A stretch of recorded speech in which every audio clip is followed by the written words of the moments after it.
single day, I am taking one RLCS major team, and we're doing a deep dive analysis on how good they are as a team.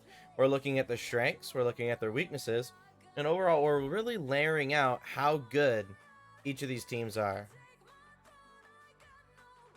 It's been a while and I feel like improving, but then again, I keep playing for only like an hour or two of sleep. I mean, an hour or two of sleep, gotta take care of the body and the mind if you want to improve. Of course, I'm still working on one of those aspects, but I've fixed a majority of my mental lately, so that's a good part. But here we go. We got the pen out and everything like that. So what we end up doing, and we'll just take yesterday for example, is we'll be looking at a lot of different replays from this team. Exhaustion is not, yeah. But here we go. So this is what we ended up doing yesterday. We analyzed all three players. We tried to find out what their mistakes were.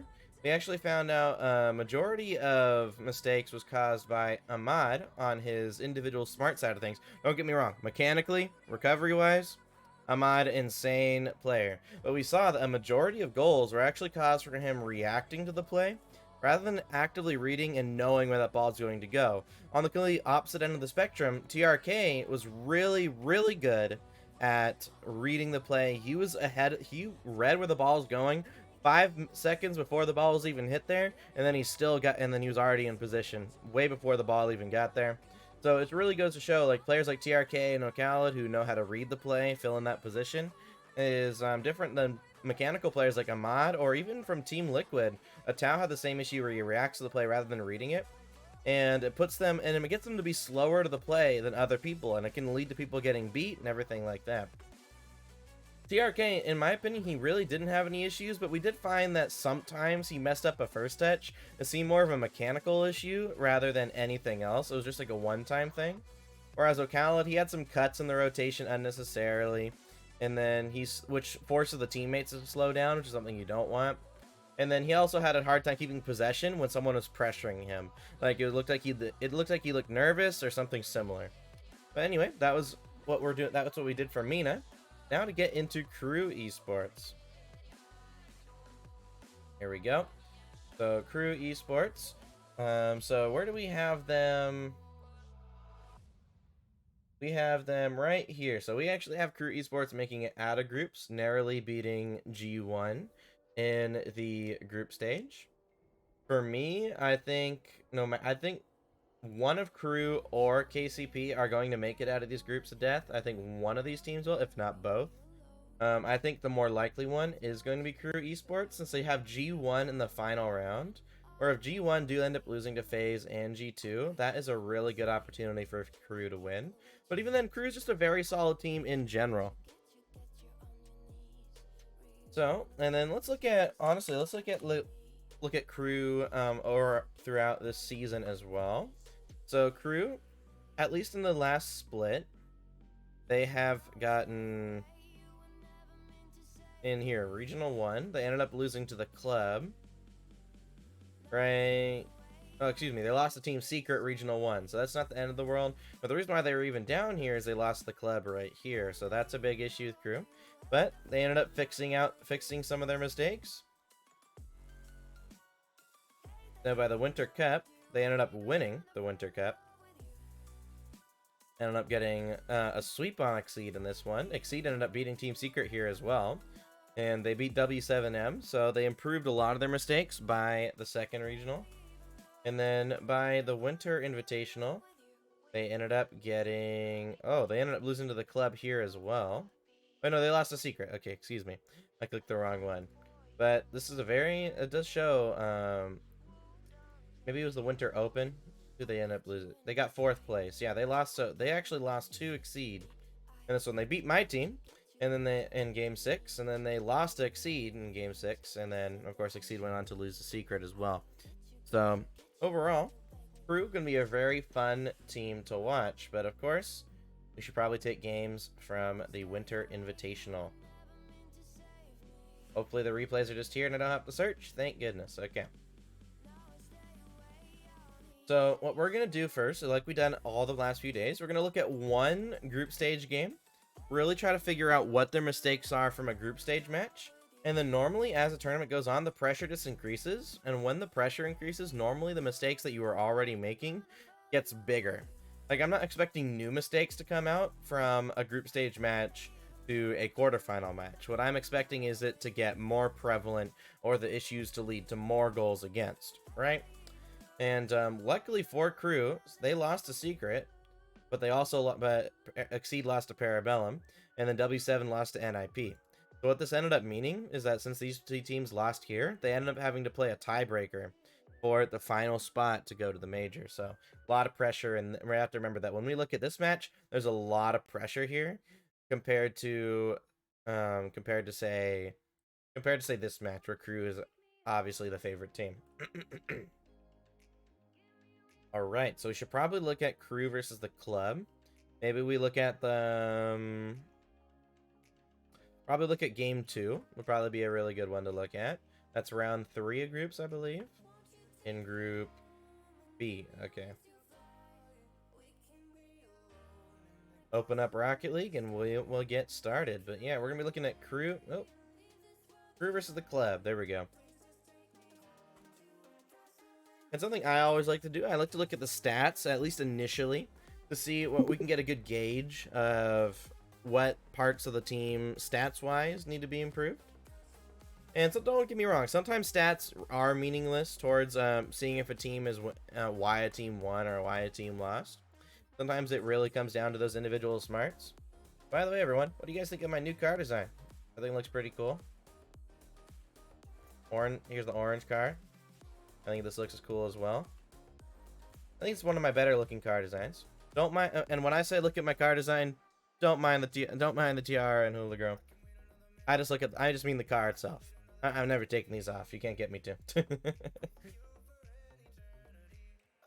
All right. The borderless, switch to 60 FPS. But if y'all do want to know, just while we're waiting for maybe a couple more people to hop on in, my tiara is a playmaker tiara. It's now unsung hero with almost 13,000 assists. I'm minding the tiara and hula girl. And then I have 167 days on this. And of course, this is in game. This is actually in a match, I believe, or at least in free play, where it amps up that time. So there we go. Okay, so let's get into looking at Crew. Okay, let's look at their stats here. So Drufinho. Okay, so what we're really looking at, we're looking to make sure the demos are really high. Which, look, yeah, okay, all 3 of them. They don't have as much, they could be having a lot more demos. At least they're getting 1 demo a game. And they're avoiding demos, actually. Well, Brad's not avoiding demos much. But Drops and Drufinho, I mean, Drufinho didn't get demoed 1 time, so they're avoiding demos really well for the most part. They could be getting more demos, though, so I would like them to pick up on that. Then looking at the boost side of things, Brad and Drops, their boost is pretty high. Drufinho's is actually relatively low, so I want to see a lot. Okay, but he does grab the most big pads, so at least that's good. And he actually has a lot of small pads as well, so it's actually interesting that his boost amount is that low. Unless, if you look at movement, he's actually the most on the ground as well. And this is actually a really good. A lot of people don't realize this about ground stats. Normally, if you're on the ground, that means you're actively looking to see when you actually should go, rather than just jumping for every single ball. Now, it could also mean hesitation, especially for lower ranked players, but at the pro level, normally it shows the signs of a really good Rocket League player if your ground stat is a lot lower. And of course, look at these stats. Oh my goodness. Okay, so Brad is actually really slow relative to most Rocket League players right now.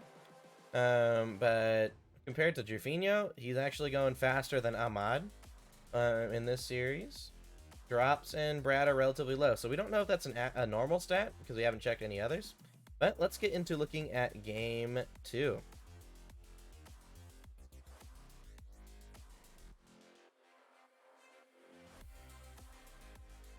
We looked at a lot of game 2s, so here we go.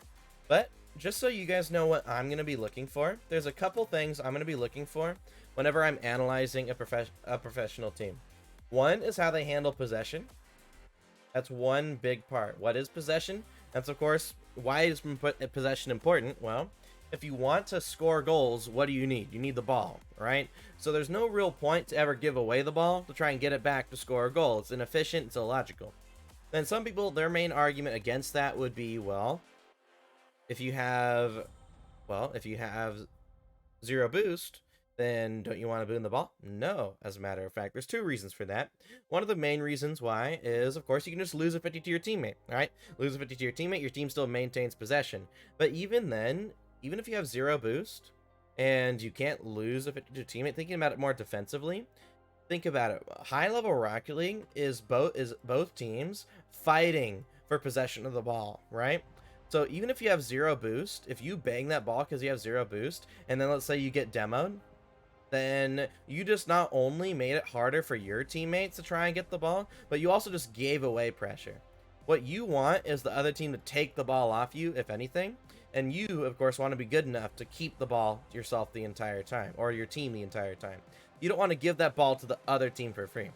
Now, what if you lose a 50 and your teammates don't have boost? Well, your teammates failed to do their job, right? And if they failed to do their job, that means then it's not really you should have boomed the ball. It's your teammate should have grabbed pads while getting into position. So that's gonna be the first thing we're gonna be looking for: possession of the ball. Now, compared to RLCSX, a majority of I think all 5 major regions, and even APAC and SSA, understand the importance of possession. But of course, back in RLCSX, Europe actually had a problem where they were just giving away the ball like every chance they got. Now, when they did have the ball, they tried to go for passes sometimes, and their passes were really good. But they kind of just boomed the ball to the other team. And teams like BDS and even Guild, when Guild were actually winning regionals, were actually taking control of the ball and actually utilizing this giveaway possession to their greatest advantage. Yeah, there we go. Kilo with the sub emote. But here we go. That's going to be possession. And then the next thing we're going to be looking at is making sure the 3 necessary areas of the field are being covered. 3 necessary areas of the pitch or field, whatever you want to say. So, of course, possession, we understand that. But what are the 3 necessary areas of the field? Well, here we go. We can label them out. One's the person on the ball. We can assign that to the first man, right? We can just call the first man the person who needs to cover the ball area. And we need a support player. He supports first, but in general, he's the support guy. We can assign him the second man. And then, third man, that just leaves off-ball pressure being the 3rd necessary area of the field that needs to be covered. And we can just give him the 3rd man role. And a lot of people probably wondering, why is off-ball pressure a necessary part of the field? Well, think of it this way. If you don't have off-ball pressure, essentially what that means is whenever you're in front of the ball, you're instantly rotating back, right? And another way of thinking about this is we can actually, well, I actually have, here we go, this board, which can illustrate it just a little bit better, just because we're seeing it from an aerial point of view. But if we have, let's say the other team has the ball, right? They're supporting each other really well. The instant we're in front of the ball, if we don't apply off-ball pressure, we're instantly rotating out, right? Which means the only area of the field we're controlling is this part of the field, right? So essentially, we're giving over 2/3 of the field to the other team to do whatever the heck they want with that ball, right? And think about it this way. Would you want to give G2 Esports 2/3 of the field to do whatever the heck they want? Me personally, I would not want that. Would you want to give a team like even Ground Zero and OCE 2/3 of the field to do whatever the heck they want? No. Would you want to give a team, or would you want to give just a player like Jorias or Daniel or Beast Mode 2/3 of the field to do whatever they want? Me, I would probably not want that, right? That's why off-ball pressure becomes a necessary part of the game. Now, what is off-ball pressure? Boost steals, demos, and on defense, you're watching that midfield, right? So we want to make sure, as we're going through this replay, we're seeing all 3 areas, ball, support, and off-ball pressure being covered as we're going into this replay. But without further ado, let's get into the actual replays. Right off the bat, let's see Brad take possession. Awesome possession. Pass them into Jufinho. Honestly, this is a really good attempt at a pass, and something that we didn't see at all when we were watching Falcons yesterday. a great pass. Now, Pan ended up watching mid there really well for the club. It was a great pass attempt. Now what I want to see from Crew is we see Gervinho applying up ball pressure. We're seeing drops go for the ball, but what I want to see from Brad is I want him to cut in to support his teammate as early as possible. Because right now, drops is ball guy without support. So either Gervinho needs to cut into support, or Brad needs to just do his job and go into support right here. Now what ends up happening is drops ends up getting beat, and look, now it's a 1v1.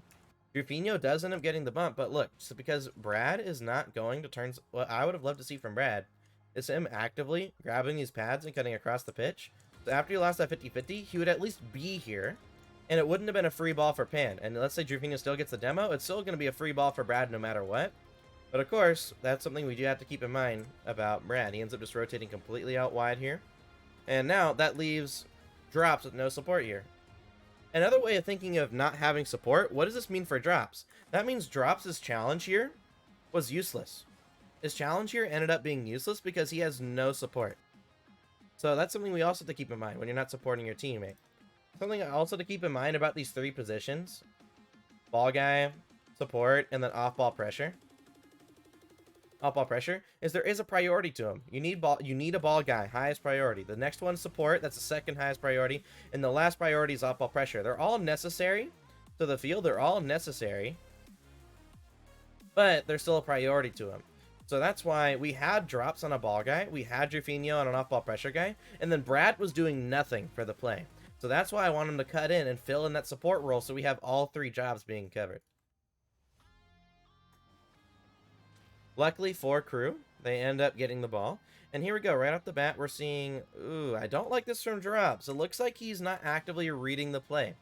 Because something right here from Drops, he's just facing away from the play. Like right here, I can tell exactly where that 50 is going. It's not even and it's going to go forward, whether it be a 50-50 or they actually touch the ball.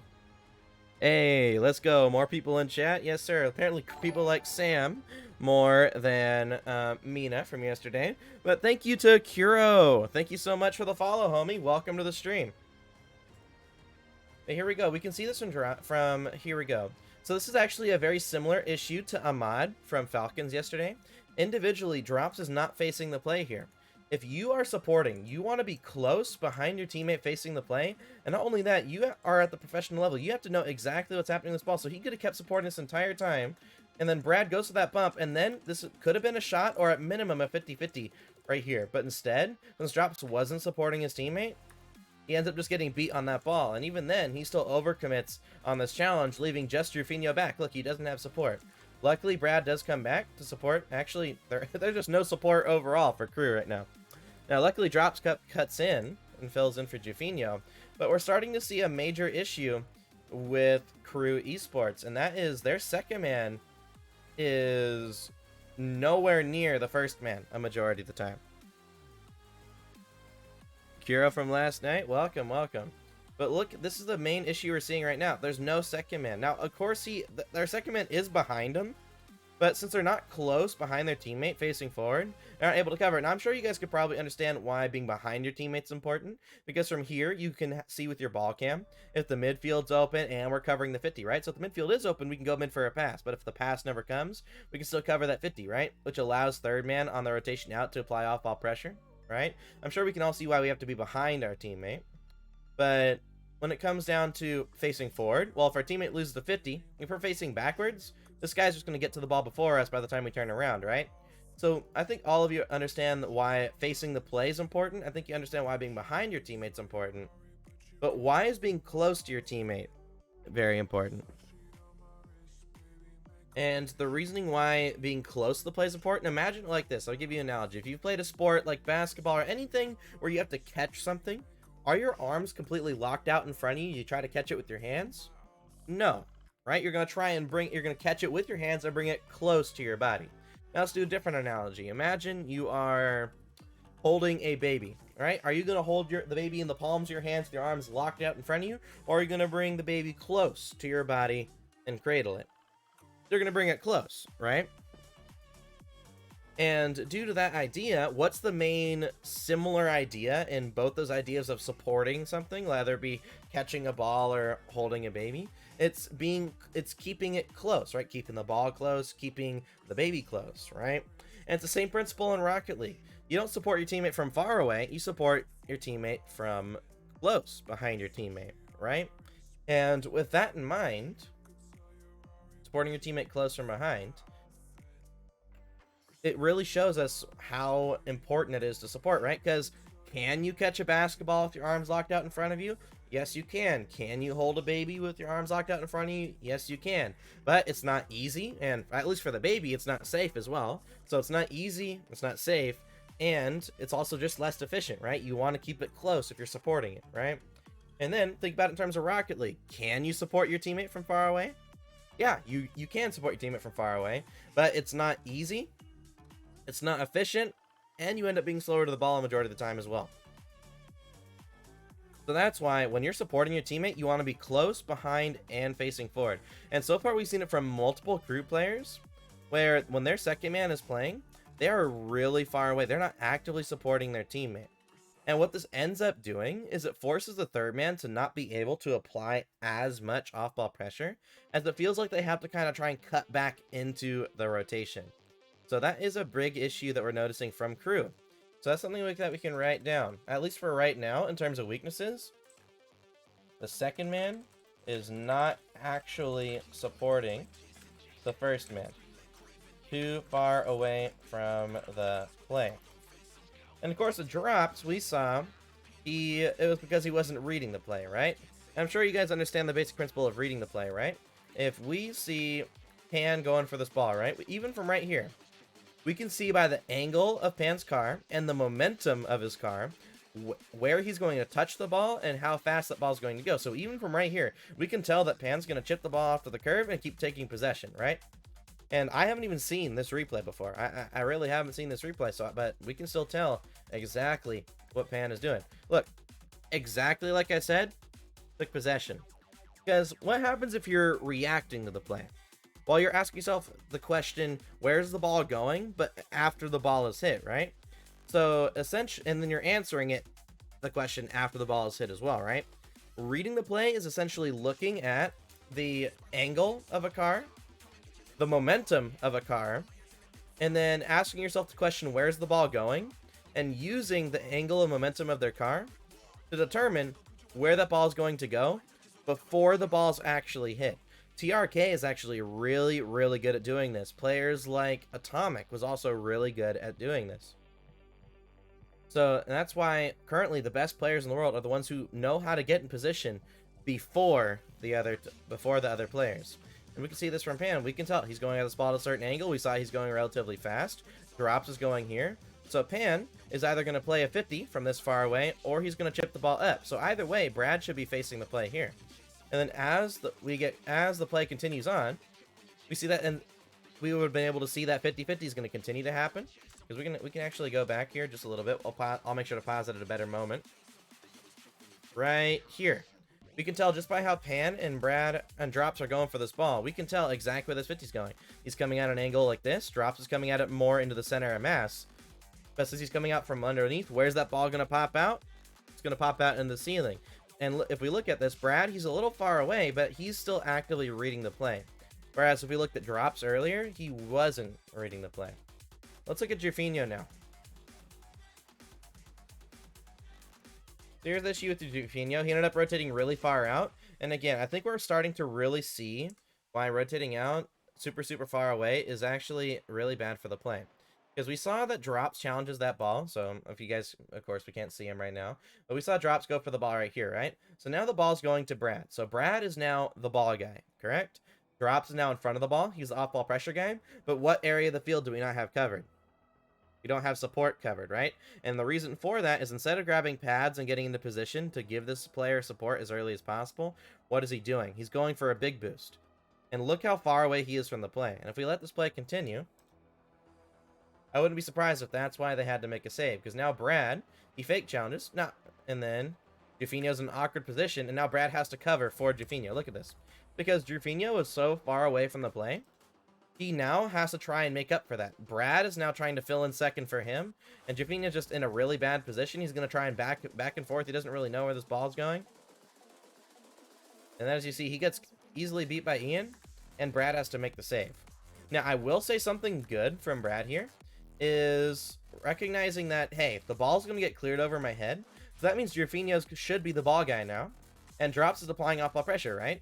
We want to allow Drops to continue to apply off-ball pressure. So Brad is going to, instead of him going upfield, he's going to fill in support for Jafinia. As you see, this little adaptive rotation from Brad is what saves his team in the situation. Let's go back to Jafinia's POV. So even after he grabs the boost, it's still not most optimal. So right here, Jafinia gets a bad read on this play. So it doesn't look like it looks like he is trying to read, but maybe he's not the good, because it does look like Pan might be touching this ball here. But as you see, even if Pan was touching this ball, Brad's behind him. He wants to be facing this play the entire time. So I would have preferred from Jafinia. Of course, if he was, let's say if he was in position the entire time he's supporting Brad, he'd of course been right here. And then he could have honestly maybe challenged that ball. Let's go back to when the ball was right here, when Jafinia was going back. If he instead supported his teammate here, Brad would have ended up side flipping there. But then look, if he read where that ball hit was going, that's a free ball for Jafinia, right? So a little bit of a misplay from Jafinia there. But if we also go back to right here, he isn't actively reading where this ball is going. Right here, Pan is not able to shoot. So he shouldn't be worried about anything. He should be reading, okay, so I can keep going forward. Pan ends up missing, but then right here, he can fly up for this ball, and that's a free 50 for him as well. So it looks like we're seeing an issue from Drops and Jafinia in regards to reacting to the play, not reading the play. And this is actually very similar to Ahmad, because his issues actually come from reading where the ball is going. Instead of reading where the ball goes, he reacts to it. This means first off, he's slower to some balls than the players that read the play, and he will go for some balls that he's getting beat to, throwing himself out of the play. So we can actually write this down for Jafinia and Drops. So that's two individual issues right there. Because Brad, we haven't seen any issues with him reading the play. He's actually been reading the play really well. And if we go back to right here, he may have still jumped for that one, but he saw that he was still getting beat. And then he fills in second behind Jafinia, and look at this. Free ball for Brad. Now, I would have just loved to see him continue to take possession, but at least he was able to support Jafinia. Ooh, rotationally, again, we see a mistake here. Because we see Drops. Instead of letting Brad support Jafinia, he just cuts immediately upfield. And now, look, he ends up having to fill in where Brad would have filled in anyway. So, luckily, we're watching the orange team here. So what should we see here, right? That's probably the question that some of y'all are thinking. Well, of course, Jafinia is going to be the ball guy. And Brad's already supporting behind, so Brad should fill in off-ball pressure. And Drops actually rushed back into net here. Drops should be covering mid, going in this direction right now. So what should happen is Jafinia keeps going up the field. Brad fills in behind him. And then Drops fills in behind them. Now you're probably wondering, well, if we need off-ball pressure, why can't Drops just go up the field and do that himself? Well, there's an issue with doing that, because if Drops is going for demos in this direction, the other team is going away from him, and he's going into the direction of his teammates, right? And what essentially that turns into is it turns kind of on a 4v2 with just car positioning against your team.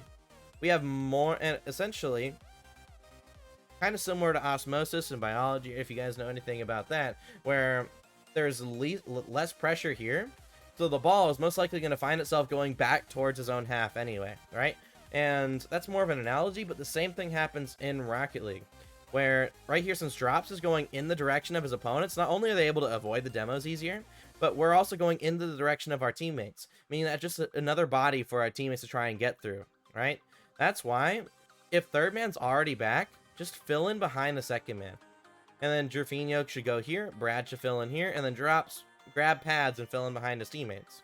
And then most likely, Jafinia's about to lose a 50 at some point, and then Brad will become the ball guy. So Jafinia's about to become the off-ball pressure guy anyway, right? So there's no real reason for Drops to actually have to cut up the field in this situation. So that's a rotational mistake from Drops. But I think he's the only player making this mistake. So I think we're starting to see that rotationally, most of the issues are coming from Drops rather than the structure of rotation. And I do want to look at Brad here because it did look like he was reading the play earlier, but right here, yeah, because right here he's not actually looking at what's happening. He just more sees Unbroken on the ball and he turns away from it. So I think we're starting to see that it's not actually an issue of individuals. It's an individual of all the players. Could be caused due to all players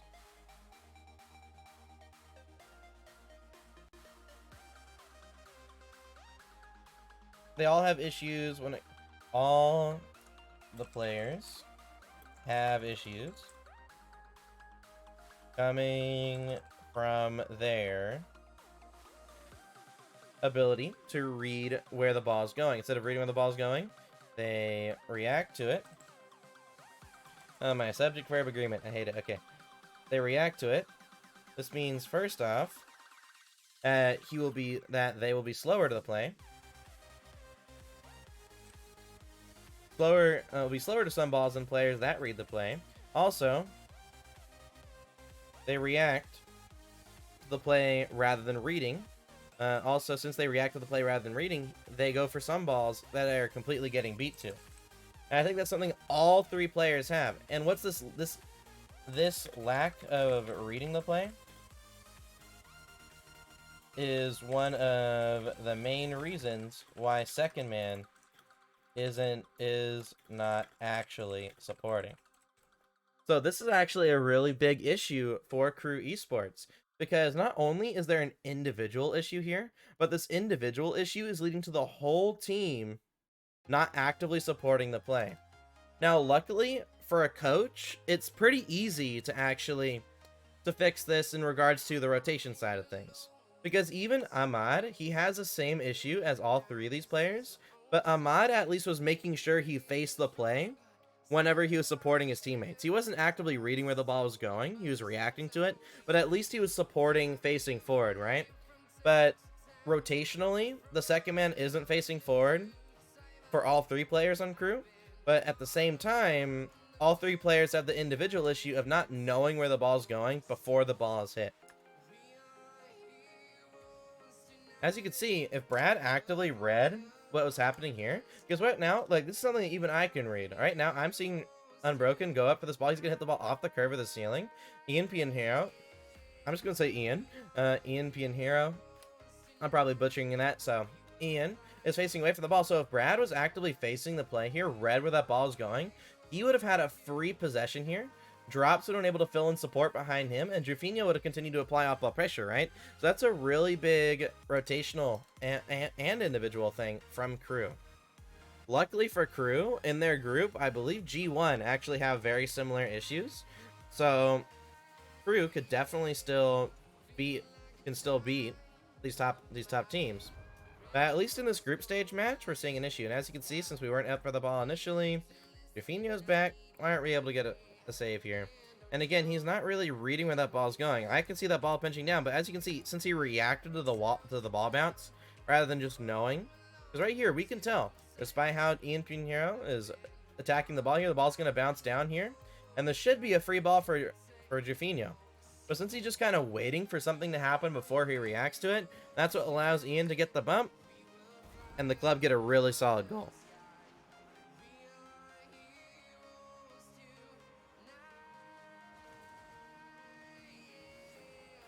And by the way, everybody, I know I'm analyzing these teams and everything like that, but feel free to ask questions or add on to the conversation. Really good idea knowing, because right here, Jufinho, he does go behind initially, but then he knows the midfield's open here, so that's why he ends up going for a pass. So that's why this is good, right? We go back to right here, where we want to support our teammates, but from behind we can see if the midfield's open or not, which allowed us to know the midfield is open here, and that's what Jufinho does. So he ends up receiving a pass and putting a good shot on target.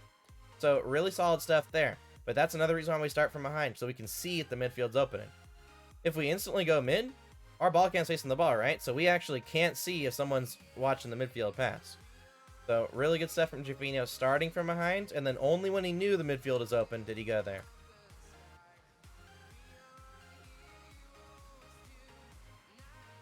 But let's see. I mean, it could be. I'm hoping the individual stuff is just the group stage stuff, but it could explain why crew on occasion aren't the best team in the world. Oh, Jaffinio's annoyed at himself on that one.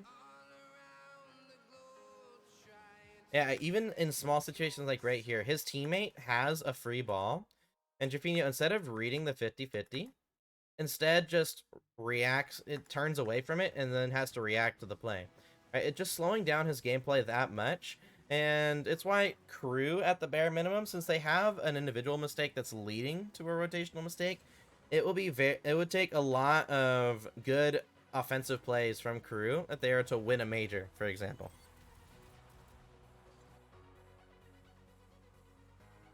But still, at the end of the day, looking at crew, they're still a very solid team. It's just right now we're seeing 3 players that don't have an understanding of reading versus reacting the play, and it's actually leading to a rotational mistake. Luckily, the rotation mistake could be fixed just by telling the players when supporting face the play, but at the end of the day, they still wouldn't be supporting optimally if they don't know where the ball is going, right? So that's the main difference. We're actually seeing a mod on Falcons showing what it's like to be rotationally sound, but still not know how to read the play. Whereas crew, they don't know how to read the play, but at the same time, they also not facing the play when supporting. Hey, thank you so much for the follow. AQ season? You can tell me in chat a better way to pronounce that, maybe. But welcome to the stream. But luckily, what I think is a strength for crew is I think they really know the importance of possession. So I think that's a strength we can write down for crew. Is all 3 players understand the importance of possession. Never give away the ball for free.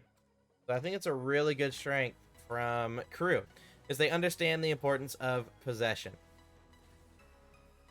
And I'm hoping all the major teams understand the importance of possession, but maybe if we look at a team like Gaming Gladiators, maybe they won't have as good an understanding. But here we go. Jaffinio supporting from behind. So they do have a base understanding of rotating, but it's not ingrained into them. Or at least Jaffinio, whenever he's supporting, is trying to face the play. Let's continue to watch him support here for the rest of this replay. So here he never got a pass, so I would love to see, like right here, you can recognize that no pass is coming. You want to fill in that 50-50 behind Brad. Maximize your individual potential. Now, he is going to fill in support behind drops here, so that was actually a good turn there. Oop, misread from Jaffinio. Alright, so that's the thing we're noticing from Jaffinio, is he's at least facing the play. Compared to, I think we can write down drops and Brad. Do not face the play close or facing forward when supporting. So we can actually write this down for both players. Whereas Jaffinio does not have this issue. Possession from Jaffinio. Awesome possession. Now he ends up giving away the ball there, so a little, and that's what leads to them almost getting scored on. So Jaffinio was doing possession correctly, but then he just left the ball. I don't know what that was about. Luckily, they're able to get the save. Why is Drops leaving the play? There's no reason. Okay, so Drops is supporting, and then he just leaves. You don't need boost to support your teammate here. All Drops has to do is continue to grab pads as he's going up the pitch. Even if they're not there, try to grab them. Supporting. And even right here, if he feels like he can go for that ball, great. But if he thinks that he can't get this ball, just drive challenge and fill in second, since Brad's applying off ball pressure and Jaffinio can go, right? So overall, it's a situation where all 3 players kind of leave the play for big boost. So we're coming up with a lot of team weaknesses for crew. So that is tending to be that is an issue. Oh, music ended up stopping. Here we go. There's that. So we're seeing second man is a really big issue overall. Second man supporting too far away from the play. Could be caused to all the players. Could be caused to all the players. Having issues coming from their ability to read where the ball is going. Yeah, so reading the play is one big issue. And then another big issue is players leave to grab big boost when another job is more important. AKA leaving for a big boost instead of supporting first man. That's a really big issue. So that of course was just Brad, but let's see if that's happening with the entire team. He really said, nope, he's leaving.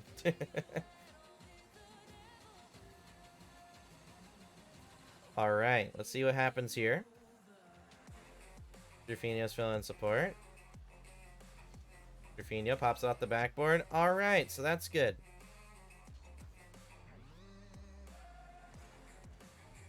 So for me, I think crew understand the rotations that are necessary. They understand they need a ball guy, support guy, and off-ball pressure guy. That's another strength we can put down for them. The team understands they need a ball guy, support guy, and off-ball pressure guy. But going down to their weaknesses,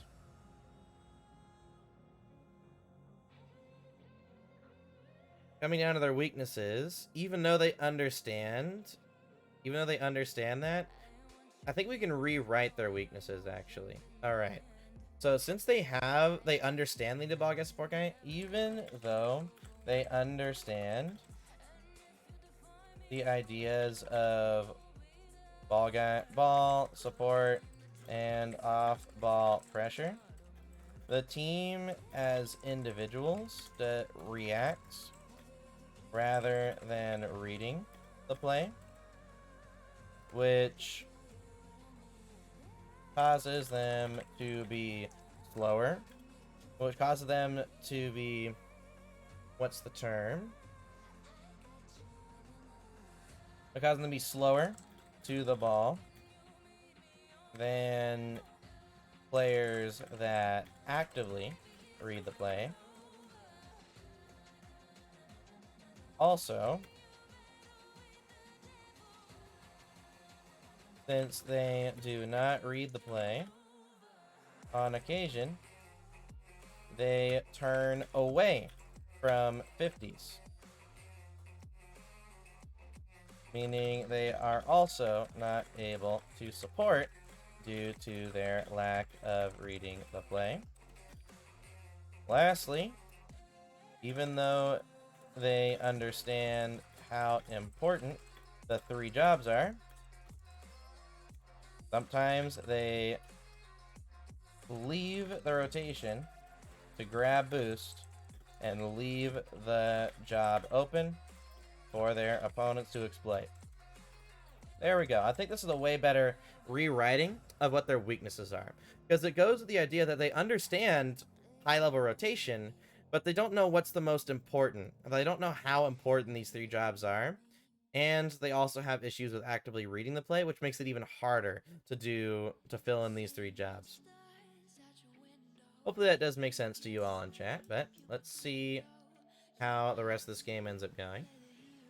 Drufinho should have possession here. Ooh, we're starting to notice Drufinho is actually giving away the ball a lot. We haven't really seen Drops or Brad give away the ball. It's actually been Drufinho actively giving the ball away to the other team.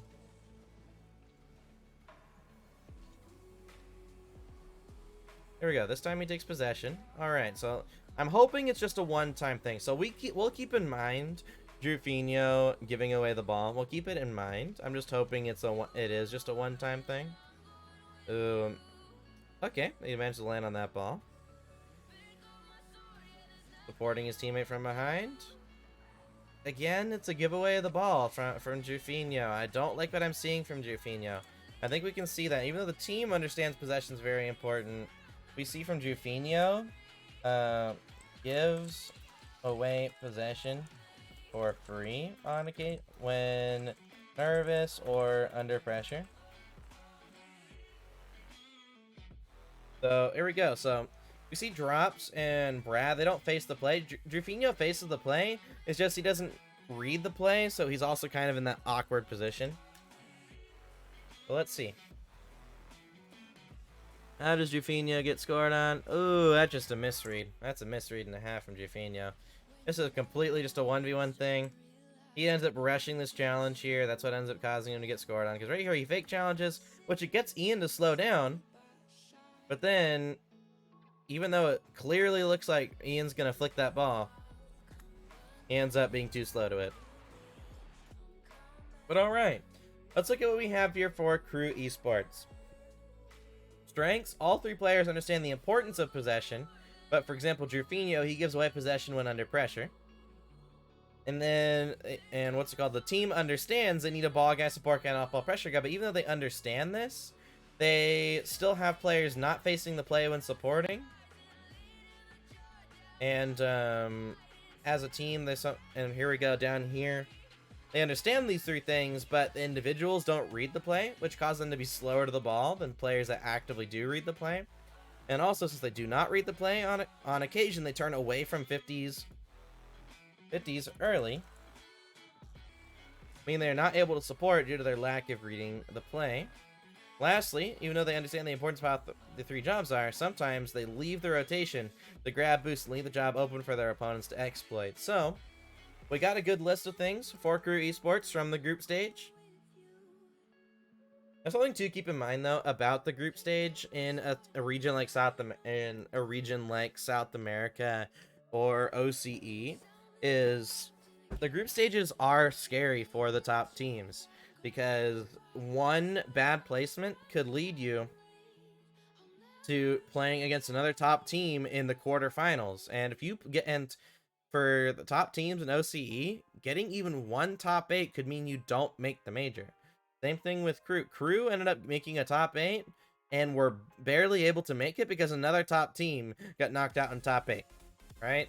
So that's another issue when it comes down to Sam and OCE that we will have to keep in mind as we go over Sam today and OCE tomorrow, is that these players are nervous, like even in group stages, compared to North America and EU, where the top teams probably aren't as nervous as, say, the bottom teams. But here we go. Let's see how the quarterfinals will go. What game should we watch? Let's see. We already watched a game 2.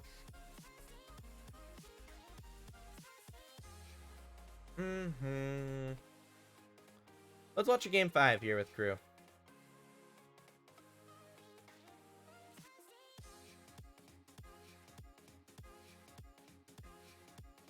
Playoffs, quarterfinals.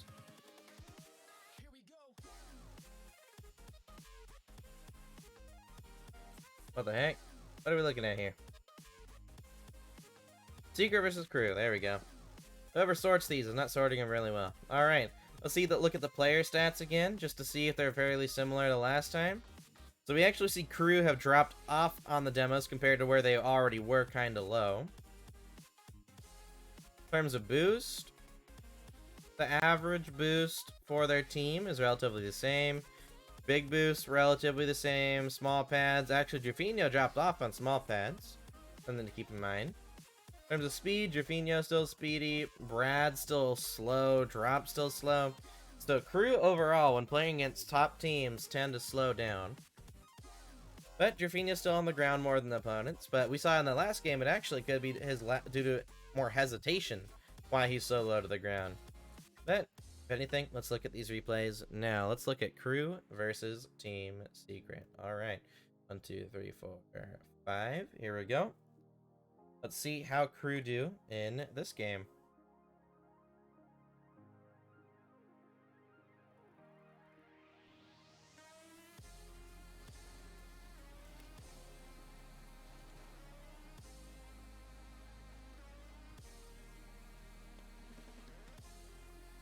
So here they're facing forward.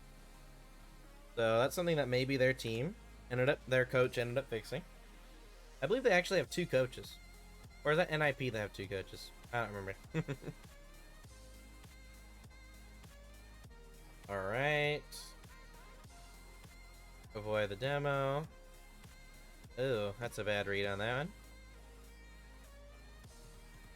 Yeah, we can see, due to crew reading the play, reacting to the play, rather than knowing where the ball's going to go beforehand, we can see it puts them in a lot of situations, especially on defense, where they're lost. Because maybe on offense, they have a ton of practice together, and that's why on offense, they're able to string together such great goals, because they just know what their teammates are capable of. So on offense, they're able to read the play just a little bit better, but when it comes to a 50-50 or being on defense, it does look like crew are lost. Crew are lost for the most part. Now, luckily, defense for most regions drops off on land, so crew aren't necessarily going to get that much worse defensive-wise, meaning that their offense might honestly be a reason why they do well at the Winter Major. I think that's a strength we can put down for crew. They are very mechanical. Very mechanical. Offense, when on offense, pressure is very solid. Whereas on defense, the culmination of reacting versus reading and not facing forward when supporting on occasion leaves the defense in a very poor and almost lost position on occasion. Alright, let's see if we can look at some of the more individual side of things here. See if there's anything that we missed from the group stage. Great demo from Drop. So look at that. When they're on offense, they're great. But once it goes back to their own end of the pitch, that's when they're not looking so great. Ooh, another misread from Drops. So I think, I don't know.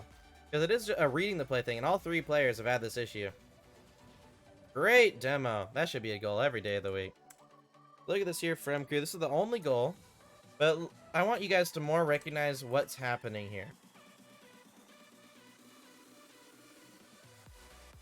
So right here, we have the immediate great rotations here from crew. So Drops, he recognizes there's only one person back for Secret. So Secret actually overcommitted on this play.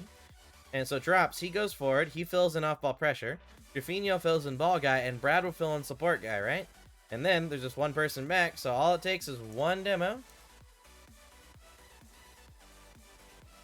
Or a miss from Sadness. And it's a goal. And Drops is also able to get the demo as well on KV1, which helped out. There we go. Hi, Luke. Hello, Gears. Welcome to the stream. How you doing, homie? Welcome, welcome.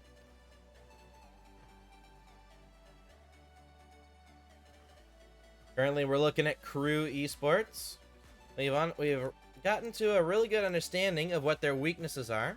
Individually, Drops does not face the play when supporting, Brad does not face the play when supporting, and Jaffinho, when under pressure, kind of gives away the ball. Very similar to Ocala in that respect, but he has less cuts in rotation. The strengths of the team: they understand the importance of possession. They understand they need a ball guy, support guy, up a pressure guy. They are very mechanical. When on offense, pressure is very solid. But, for example, they do have a lot of team weaknesses. Even though they understand the ideas of ball support and off-ball pressure, the team as individuals reacts to the play rather than reading it, which causes them to be slower to the ball than players actively reading the play. And this also leads to, since they do not read the play, on occasion they turn away from 50s early, meaning they are also not able to support due to their lack of reading the play. So that's reading the play, a really big issue individually for all 3 players. And then lastly, even though they understand the importance of the 3 jobs, ball guy, support guy, and off-ball pressure guy, sometimes they leave rotation to grab big boost, and leave the job open for their opponents to exploit. So essentially, they'll have someone applying demos, they'll have someone on the ball, but no one's supporting the person on the ball. And the culmination of reacting versus reading the play and not facing the opponents when supporting on occasion leaves the defense in a very poor and lost position. So defense for Crew, not very solid.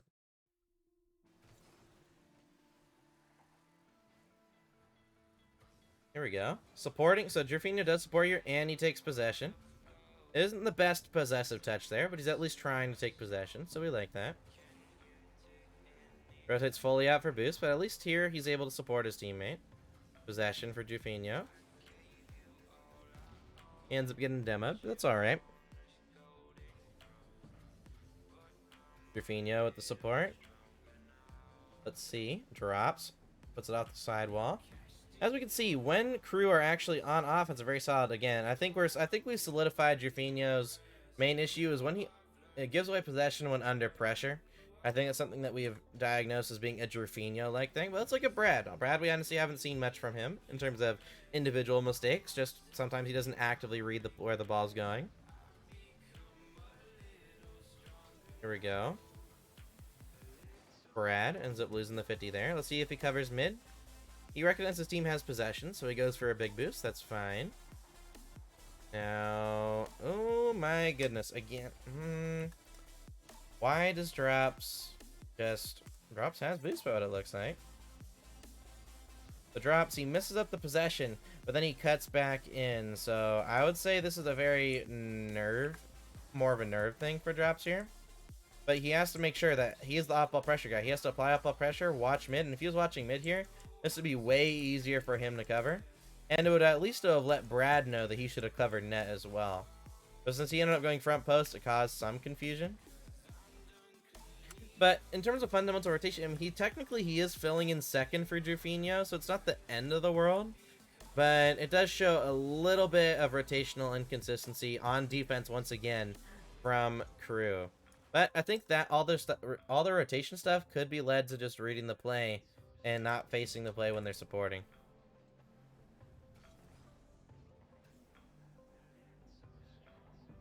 Here we go. I want to go back to Brad, just because we haven't looked at him much. So, Crew are definitely very big boost reliant. I think that's another weakness we can put. We could put that on top of grabbing the boost. AKA the whole team is big boost reliant.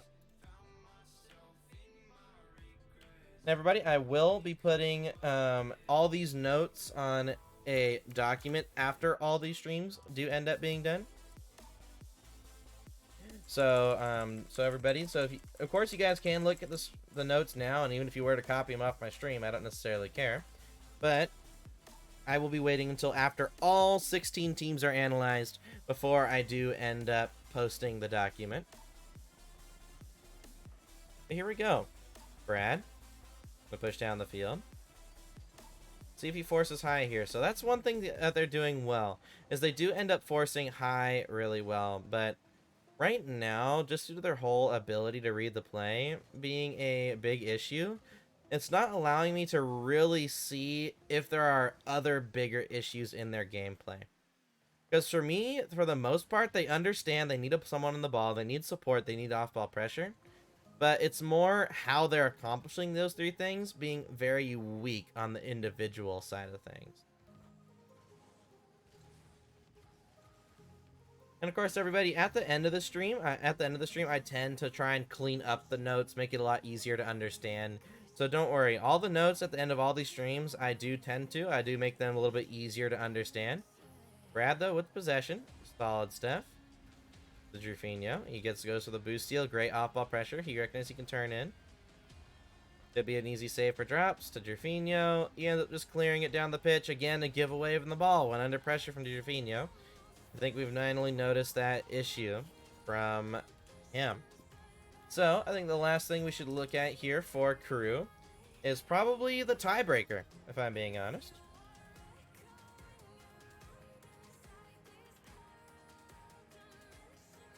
Here we go. Let's look at the major tiebreaker. Stam tiebreaker.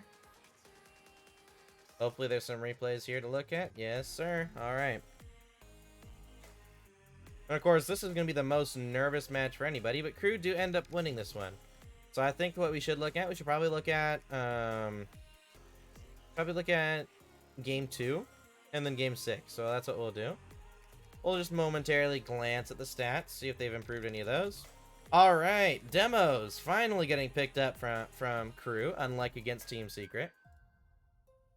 Average boost for their team has improved. And yeah, overall boost has improved in this series as well. Speed of the players. All right, and the players are slightly faster than they were again the Secret series. And then Jerfinho's still on the ground a lot, so at least they're consistent. At least when it comes down to their speed and everything like that, they are very consistent.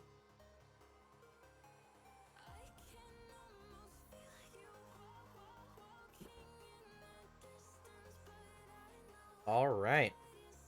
But thank you to all the people who have been following over the last few streams. It's been a pleasure. It's been a pleasure going through all these different teams, letting you all know what their strengths and weaknesses are, so you can hopefully, one, make better predictions for how the major is going to go. But two, hopefully it'll give you stuff to look at when you're at the major, right? So for example, when you watch Crew versus G2, FaZe, and G1, you can look at how good their offense is, and you can see their strengths in action, but you can also see their weaknesses in action, for example, on the defensive end of things. Now, luckily, at most majors, defense tends to be the first thing that falls off for most people, for most teams. So we'll probably be seeing Crew doing really well.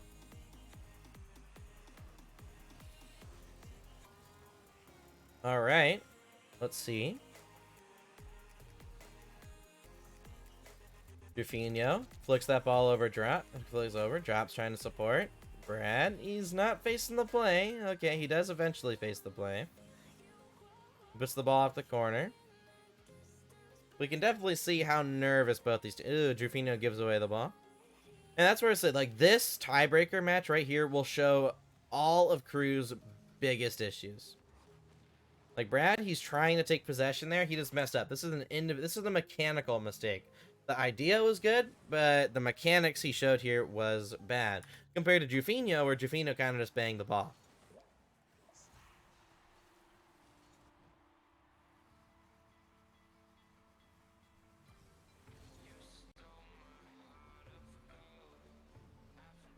Alright, Brad pops that ball off the sidewall.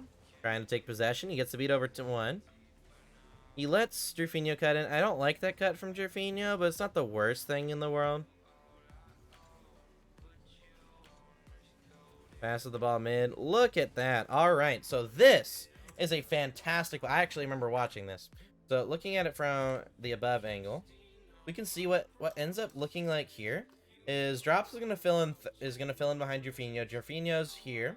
And Brad is, of course, here. So Brad right now is ball guy, but he's going to get a 50-50 here.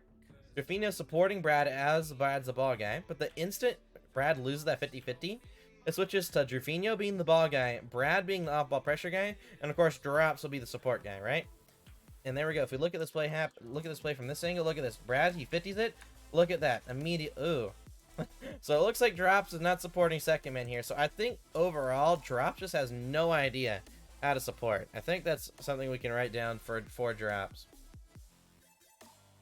So he said he's not facing the play, but I think we can probably summarize this down to does not understand how to support his teammates. Either is facing away from the play, not behind his teammates, or some other mistake that shows a lack of support to his teammates.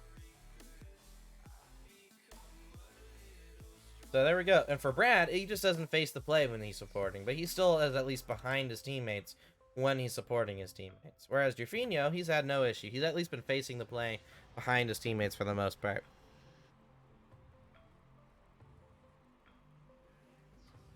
All right.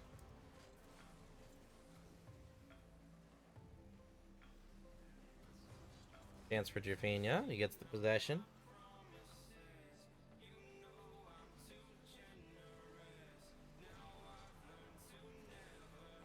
Let's see. He's supporting his teammate. Let's see what happens here. Up for this one, Jerfinho. The reason why this challenge is okay is more because of Brad's mistake. So, like we talked about, we always want someone on the ball, we always want someone supporting, we always want off-ball pressure. So right here, the ball's about to go to Jerfinho. Drop should be filling in support, and again, he's just not supporting his teammate. And then Brad should be trying to go to apply off-ball pressure, or at minimum, rotating out through the pads. Now, since Brad does end up cutting back instead of applying off-ball pressure, Jerfinho overcommitting here is not the end of the world. But for example, Jerfinho, he should be thinking Brad's going for off-ball pressure, and if the ball's getting cleared over Jerfinho's head, he's thinking, okay, well, we have a ball guy, we have an off-ball pressure guy, so that means Jerfinho should be turning to fill in support. So that does become an issue here. Again, rotations of crew not looking that strong. But again, why did Brad end up rotating out? He's because he has low boost. So you see, I think they do understand rotations, but I think they're understanding they're failing on the understanding of how important these things are, right? So when we look at their weaknesses, we see reading the play is a big weakness for them, and then being big boost reliant, going to leaving their job to go for boost is a big issue, because if we look, that's what ends up happening. Because of course Jerfinho overcommits, that's an individual mistake because he didn't read the play. But when we look at Brad, he is actively not applying off-ball pressure because he's going for a big boost, right? That becomes a very major issue for crew, because even though we could have seen Brad apply off-ball pressure, Jerfinho make sure he challenges properly, and drop support Jerfinho, instead what we see happen is Brad leaves his job to go for a big boost, Jerfinho throws himself out of the play, and now Drop is the only player on this ball, and because Brad's going for a big boost even still, he's not going to fill in support, right? So we're seeing Brad not only not do off-ball pressure, but even though he's rotating back, he's not going to fill in support for drops because he's grabbing a big boost. That's something that all three players have had issues with, grabbing big boosts over going into position.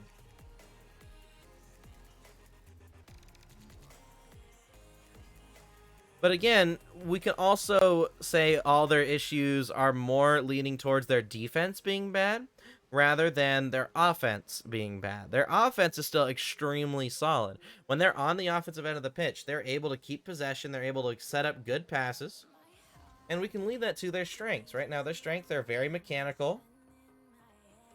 They understand when a good pass can come. So there we go. So they do understand those things at the very least. But for example, the lack of defense and the lack of consistency that we're seeing from Crew is the reason why, for example, if Crew plays against a team like Falcons, Falcons is most likely going to be able to beat Crew, just because the floor of Crew is way lower compared to Falcons' floor.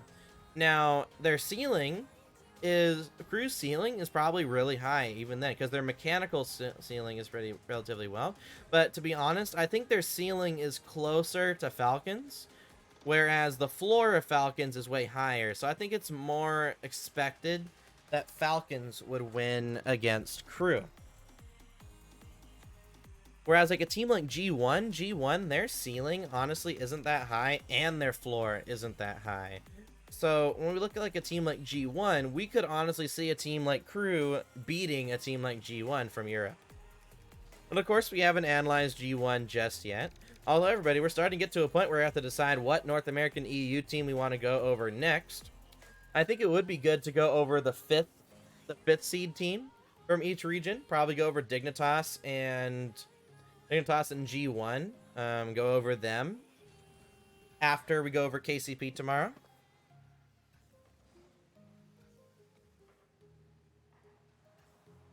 Great touch there from Drops.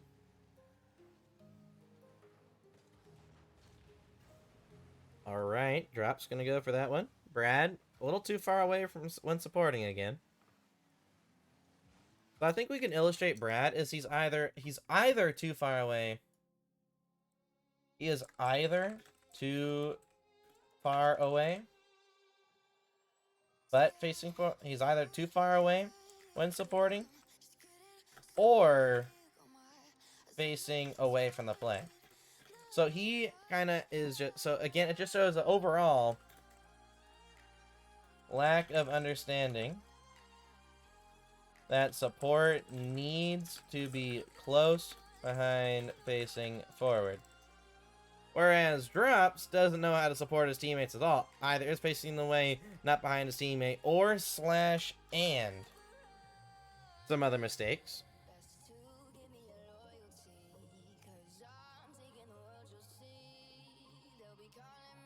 So we're even in the tiebreaker, we're still we're still trying to determine what are the biggest issues from crew.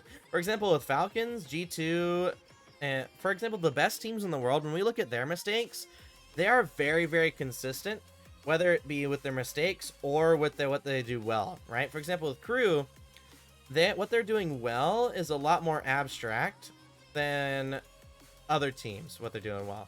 And what crew are doing poorly with is also a lot more abstract than what other teams are doing with.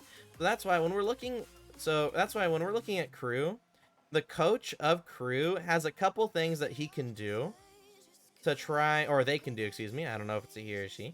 This has a couple things that they are able to do if they are going to try and improve this crew squad. And I think the easiest fix for right now would be just make sure your teammates understand that when you're supporting your teammate, you have to be close, you have to be facing the play, and you have to be behind. I think that's the biggest issue that the coach has to try. I think it's the easiest and biggest issue that they can solve.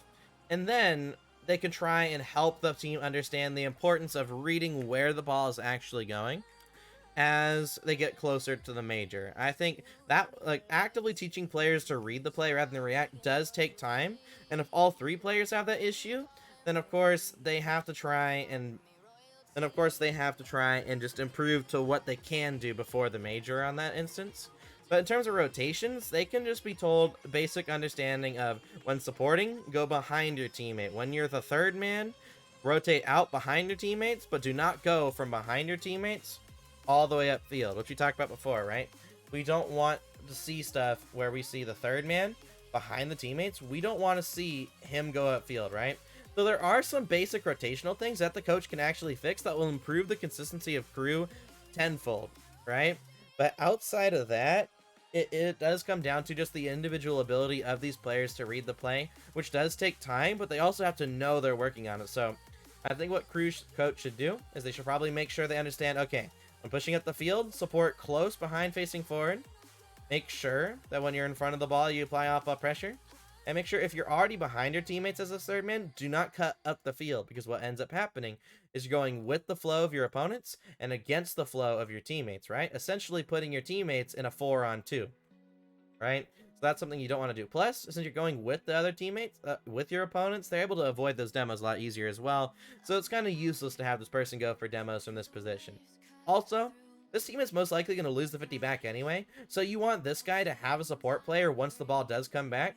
And then this guy's just going to fill in off-ball pressure when he's here anyway, right? So there does seem to be a basic rotational misunderstanding from crew.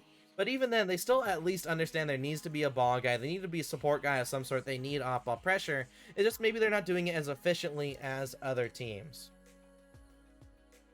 But yeah, as we can see, crew, a lot more weaknesses than other teams. And I talked about this on stream yesterday. When we're looking at a major scenario, we're looking at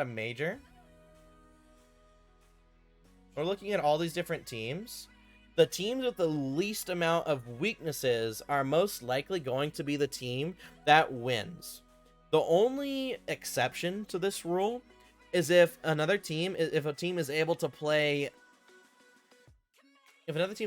towards their ceiling more consistently on LAN. For example, one of those teams was Furia, right? Where defensively they still had some issues, but on LAN, all three players of Furia were amazing individuals, and they were very, very confident as well.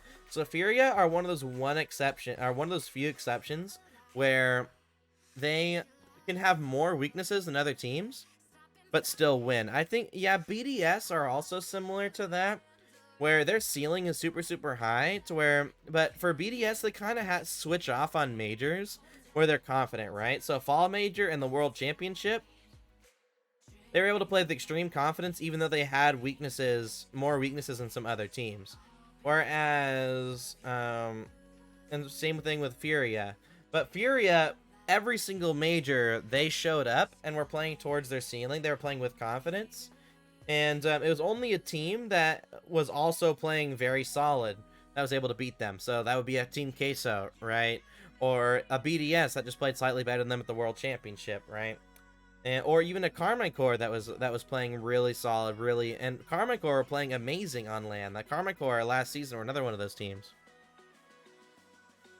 Yeah, exactly. Most EU teams have a really high ceiling, but a really low floor. The only exception to that is honestly G1 don't have the highest ceiling or the highest floor. They're kind of just on average an okay team, and I think that's why they were able to make it to the major, because they were slightly they were playing slightly above their average. Like, the differences is really big. Exactly. Like, for example, BDS and everyone else who's watching right now, like BDS at the fall major 2021 2022, they only lost to FaZe. BDS only lost to FaZe in right here. Otherwise, they went to Game 6 versus Complexity, Game 6 Semper, and then Game 5 and Game 7 against NRG, right? BDS were an amazing team here. But then we go to the Winter Major. We see them look okay. They do end up sweeping Secret here. They end up sweeping EG, but then they lose the G2. They lose all their confidence. And then they barely beat Pioneers in a Game 5. Barely beat Pioneers in a Game 5. And then they get perfect swept by FaZe. I was actually at this LAN, so I got to see this perfect sweep live. So the floor between BDS as a team in, for example, the floor of BDS compared to even just earlier in the playoffs, earlier in the group stage compared to the playoffs, is insane. And then we look at the spring major. BDS, they won the fall major. They're a team that could beat any other team. Swept by Secret. Swept by Pioneers. Like, what? Like, if that doesn't show you the insane difference between an European team's ceiling and floor, I don't know what will. That's something to keep in mind. I mean, a team like Falcons, like, looking at Falcons here, Falcons' floor is higher than Liquid. So since Liquid weren't peaking, Falcons won. Falcons' floor higher than FaZe. So since FaZe weren't peaking, Falcons won. Space Station, their Space Station's ceiling is actually really low. But both these teams' floors are comparable. But since Space Station has about equal floor to Falcons, but Falcons have a higher ceiling, Falcons are able to win this one. Same thing with V1. V1 have a high floor but a low ceiling. At least on LAN, they have a low ceiling. So Falcons are able to win this. Whereas Moist have probably one of the highest ceilings in Rocket League. And they also have a decently high floor. So Moist are able to win this one. That's why when we look at my predictions here for Falcons, I only have them losing to teams that have about equal floor to them and a higher ceiling. So Carmine Corps, they have a higher ceiling and they have about equal floor. But for example, Falcons versus Vitality, Falcons have a higher floor than Vitality, and Vitality are inconsistent. We're most likely not going to see, and Vitality's ceiling is honestly not that high with their currently roster. So I had them winning, and of course Dignitas, they don't compare. Whereas, like, if you look at the playoffs, Complexity and Falcons both have relatively equal floors, but Complexity's ceiling is that high, so that's why I have them winning. For example, if Falcons played against Crew, I'd have Falcons winning that. If Falcons play against Secret, I have Falcons winning that. Playing against, and honestly, if Falcons play against FaZe, FaZe honestly should win that nowadays. FaZe have improved their floor. Like, honestly, there's not many teams. The only team in the top 8 where I can really see Falcons winning right now is Team Liquid. And we talked about that in Falcons notes yesterday. And now let's look at Crew. What teams can Crew win at this event? Gaming Gladiators, they can beat. G1 has a really low floor and low ceiling, so Crew could win there. Crew could and Vitality are very similar to G1, but Vitality have a slightly higher ceiling, so Crew could probably go toe-to-toe with Vitality. Crew could maybe beat Pioneers, but Pioneers have a super high ceiling, and honestly, Pioneers have a higher floor than Crew, so Pioneers should probably beat Crew. Crew could probably beat Dignitas. Dignitas have a low floor and a low ceiling, so Crew could probably beat Dig. But then, of course, we have to remember Drees on land is pretty solid. But outside of that, there's not many teams that Crew could actually beat. Unless for example, Ground Zero, if Ground Zero are playing below their floor, then of course Ground Zero could lose. But that's the same with any one of these teams. Any one of these teams play below their floor, any team below them, except maybe Gladiators, can win. But even Gladiators, maybe we look at their replays and we can see if they could beat some other teams. But overall, still solid stuff from Crew. I think I like my predictions for now. This is the one prediction I have that might change. Because if G1 show us they're actually very consistent on defense and offense with minimal weaknesses, then I can see Crew going out 0-3. But we do have to remember there is the pressure of being in the final match. Last time Mark Bate was on land, he got perfect swept by FaZe. So if G1 lose these first two series, then we could see some issues there. Well, let's look at the final game. And I think that will be it for our notes for tonight.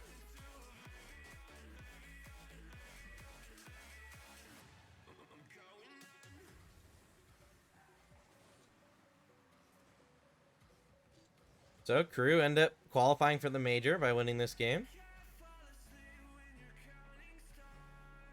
There we go. Brad's actually supporting there, but since he was far away from the play, he actually wasn't supporting. That's why when we look at Brad, I think we've got a really good lock on Brad. So just to remind y'all of what we're looking at going into this game. We're looking at, so for drops, he just does not know how to support his teammates. So that could cause some goals because he does not know how to support his teammates. But like the rest of his team, he understands the importance of possession. Jufinho, he kind of gives away the ball when nervous or under pressure. So that's something we really have to look at going into this game 6. And for Brad, he's either too far away when supporting, which we just saw, or he's close to the play, but he's facing away from it. So he doesn't understand how to support properly. But he does understand support needs to be behind. So there we go. So now it's going to be over to the strengths. All three players understand there needs to be possession. There needs to be a ball guy, support guy, not ball pressure guy. And they also are very mechanical on offense. And they understand when passes are available. So really good stuff from the team. But as you can see, a lot of weaknesses, right? So even though they understand the ideas of these three things, they individually do not read the play, which leads them to be slower to the ball rather than actively reading the play. And also, since they do not read the play, they turn away from 50-50s early. I mean, they're not actively supporting, right? So for Brad, he kind of just he's either facing the play or facing away. But when he's facing the play, he's normally too far away, right? So these players do have different understandings of that weakness.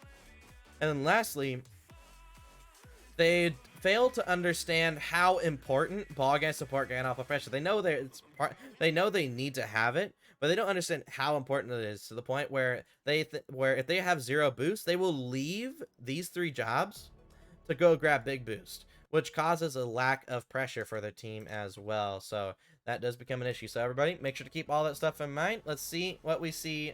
Let's see what Crew do in this final game of the tiebreaker match.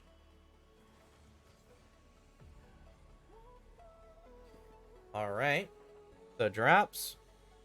Able to go for here. And honestly, G2, they're a team that on LAN, at least in Europe, their defense tends to fall off. So we could see a team like Crew upset a team like G2 if G2's defense is not as strong as, say, the last Winter Major. But honestly, the only teams I'm expecting Crew to be able to beat are G1, maybe a team like Vitality they could win. And then, of course, if they play against Team Secret, maybe they'll have an extra amount of confidence on LAN. And then maybe they'll be able to beat Secret. But there's not a lot of teams Crew can beat if the other teams are playing at least just a little bit below their average. If we compare all the teams at their average, for example, Crew is probably only going to be able to beat teams like G1 or Vitality and maybe Secret. But if we compare, for example, if we compare teams at their floors, then definitely G1 Vitality could be beat. We could see a Secret be beat. We could see even a team like KCP be beat, but KCP honestly have a decently high floor compared to a team like Crew. But at the end of the day, this is just Crew's first LAN. Alright. And actually, something to keep a note, when I watched the G1 tiebreaker, the nerves on G1 were affecting the mechanics of even players like Mark by 8. So, like, the nerves of G1 were affecting their mechanics. Whereas, for Crew, we're seeing that sometimes they're giving away the ball. Like, for example, Jerfinho gives away the ball when he's nervous or under pressure. But for the most part, their mechanics look relatively the same, even though they are nervous. Whereas G1 don't. So, for example, if G1 lose the G2 in phase, Crew lose the G1, use the G2 in phase, then I honestly think Crew mentally would actually have the edge in that matchup. So, honestly, G1, they have to hope they have a really good series against G2 or phase, because otherwise, I see them losing the Crew. I'm not sure how many other people would agree with that, but right now, I think the notes that we have in terms of weaknesses for Crew, there are a lot of weaknesses for Crew, but there's also a lot of weaknesses for G1, and I think that should be the next EU team we go over. And let me know, everyone in chat. So right now, we are going over KCP tomorrow, and then we're back to an NA and EU team. So everyone in chat, let me know what teams from North American EU you want me to go over next from the major. A lot of people seem to misunderstand that I'm analyzing the 16 teams from the major first, and then if I have some extra days afterwards, I will analyze. I'll analyze some more teams like Limitless, maybe Rule 1, maybe teams like Furia, right? But, yeah. Start from the lowest seeds. I'm definitely going to do... That's what I definitely thought about doing. I think doing G1 and Dignitas from NA and EU up next. I think that would be really solid to look at. And go to the top. Yeah, because I think we already did G2 from North America, which is... They're not the top team, but they're very solid. We also did Team Liquid. They're not the best team in Europe, but at the same time, they're still at the very top. You know, try to start off very strong with the replays. And then we're going over the second seeded team from Sam and OCE. We went over Mina as well, but Mina, honestly, I didn't know where to put them in order for everyone else, so we kind of just went over them pretty early on. You know, do one team from all the top 5 regions. And then I'm saving Gladiators more towards the end, because if Gladiators do end up getting any scrims that might show up on ball chasing, I mean, that would be a really good indicator to see how they're doing against international competition.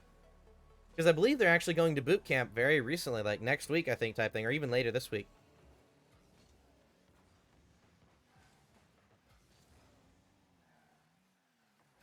And the funny thing is, my old team as a player actually got to scrim the old Gladiators roster.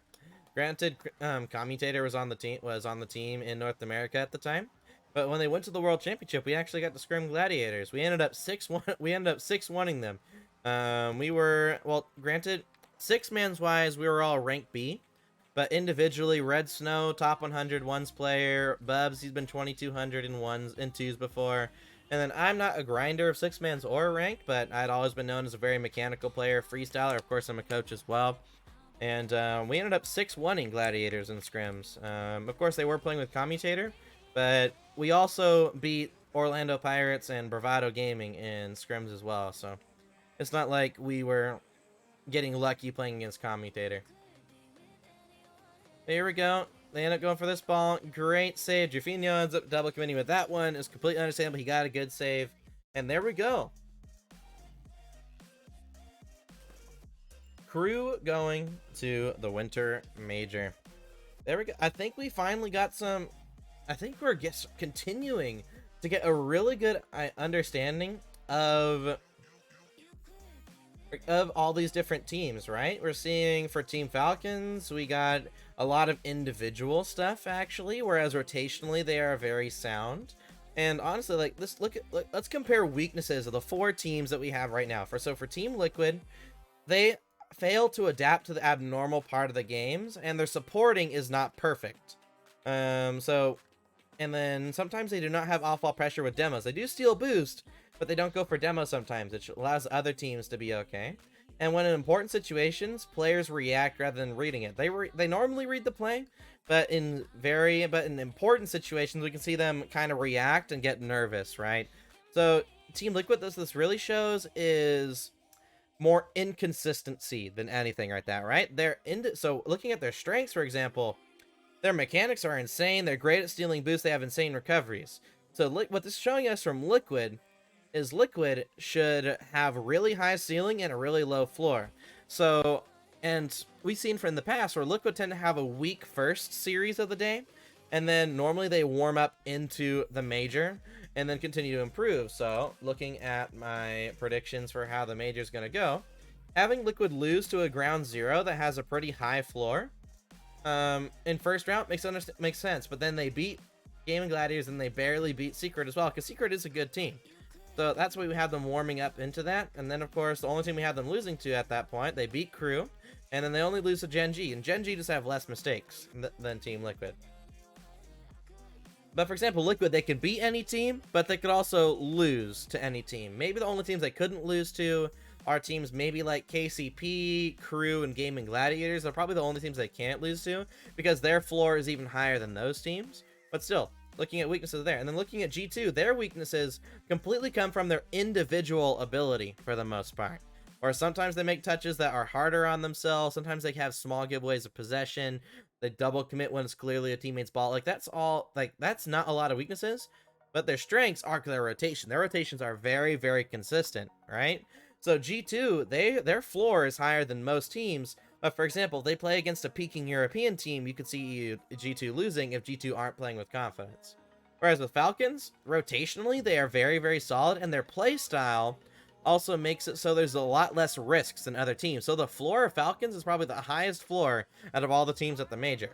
But their weaknesses, they do not maximize options on offense. They are very one-dimensional. So the ceiling of Falcons is also very, very low, right? So if the floor of Falcons is higher than the floor of another team, then of course Falcons can win. But if not, then I don't see Falcons winning a major anytime soon. Unless every other team just sucks at the major, then I can see Falcons winning. There we go. Now looking at Crew, we can see, compared to the these three teams, G2, Falcons, and Liquid, the weaknesses on Crew are a lot more. However, you'll see when we go over other teams that other teams also have a lot of weaknesses. But for example, the strengths of Crew are also very solid. So it's more for Crew, their offense has to carry their defense for the most part. Which means if there's a team that's not very consistent, for example, when we look at G1 later, if we look at a team like Dignitas, maybe we see Crew being better than them, right? So, of course, weaknesses-wise, Crew is most likely not beating Falcons. They're most likely not beating G2. They're most likely not beating Liquid. Now, if any of these teams drop off, these other three teams drop off, Crew has the offense to be able to win. And luckily, normally at LAN, everyone's defense kind of drops off at LAN. So don't write Crew out. At the end of the day, they can still improve a lot by the major, and they can still do really, really well. So don't write Crew out when you guys are looking at them at the major. But at the end of the day, I still have Crew beating G1, right? But of course, G1's no G2, FaZe, Liquid, or Falcons, right? I mean, even looking at G1 and their run through the winter split, the teams they were beating didn't have the highest floors. Like, looking at the Winter Open, where's G1? They go 3-0 in the group, but who'd they beat? They beat Solary, not the highest ceiling. They beat WR, which their floor is super, super low. And then they beat Moist, and Moist, honestly, haven't looked good all through winter split, right? And then end up losing to Carmine Core. And Carmine Core, they just have a higher floor and a higher ceiling than G1. So like that, so all their wins, they make sense. Winter Cup, looking at this, they end up going second. They end up beating Carmine Core. So this is where G1 actually peaked. They end up actually, to be honest, they also just won 2 overtime, so maybe they were just playing more solid. But then they lose to a team like Set. This should not be happening. You should never lose to a team like Set if you're G1. Again, showing the low floor of G1. And then, of course, Solary. I mean, it's just like they just beat Solary. And then here, they lost to Vitality. And Vitality, they don't have the highest floor or ceiling either. Now, granted, Vitality have a slightly higher ceiling than G1, but floor-wise, they're both really, really low. And then G1 at the Winter Invitational. A lot of teams are a lot more nervous here. But here we go. G1, they beat BDS. We've already talked about BDS's floor is also really, really low. Their ceiling's high, but their floor is super low. And they beat Moist. They already beat, and then, excuse me, they beat Tundra. And Tundra, their floor and ceiling are low. And then Moist, again, Moist haven't showed a high ceiling or a high floor. Honestly, I think Moist still have a high ceiling, but they have a really low floor. And then Moist, they end up losing the quadrant, showing that they have a high ceiling, low floor. And then here, G1, they beat Vitality, but we already talked about it. Vitality have a very low floor. G1 have a higher floor than Vitality, and Vitality weren't playing at their ceiling, right? And they play against Liquid, where G1, where Liquid, they are very inconsistent, but mechanically they're just so good, they're going to beat a team like G1. We talked about that when we looked at G2 versus G1, G1 versus Team Liquid. But overall, still very fun time. Thank you to everybody who has shown up to this stream. It's been a pleasure. Streaming for y'all over the last 4 days. And remember, tomorrow we are going over KCP from OCE. Now, if you guys thought that Karoo had a lot of weaknesses and they didn't really show a lot of strengths, you'll be seeing kind of a similar thing with KCP, probably a little bit less weaknesses and a little bit more strengths. Maybe you'll notice that Karoo mechanically are very consistent, very mechanical and consistent mechanically. Whereas we're going to probably look at KCP, we're going to see very mechanical, but you probably won't see as much consistency, right? So there we go. But I will be updating that once I end the stream here. But just for everyone in chat, does anyone have any questions for me? Oh my, I got a million different DMs here.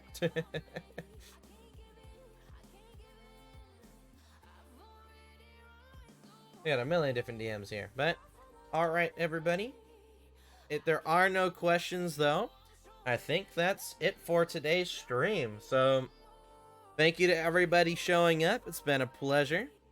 It's been a pleasure doing this for you all. Once again, thanks to Final Form Entertainment, allowing me to be the professional coach. And, of course, if you guys are a fan of Havok Esports, we just announced our Discord subscriptions, where you could get free coaching from me at a better price if you go through Havok. So, just to let y'all know what that is like from Havok Esports, it's $3. I mean, it's $5 for Tier 3. So, you're paying half the price of my normal coaching, and you're also getting way more benefits. So if you do go through Havok, you can ! Discord, go through Havok, and you can get coaching from me. And multiple sessions. Like, this pays for multiple sessions, which I believe you can see if you click here. Yeah, you get it says 12 30-minute sessions, but to be honest, the sessions are as long as you want. So if you want to do team sessions, that's fine. You want to do individual sessions, that's also fine. There you go. So that's where you can get in from me, but there's still a lot of different stuff you guys can go through here. But once again, thank you to Final Form for allowing me to be the professional coach, paying me to be the professional coach. And of course, if you guys do want to, ! Discord, join me on the Havok Discord if you want. If you don't want to go through Havok, then of course you can ! Coaching, and you guys can see how to do coaching outside of Havok. But thank you so much, everybody, and I hope you guys all have a great rest of your night. Peace.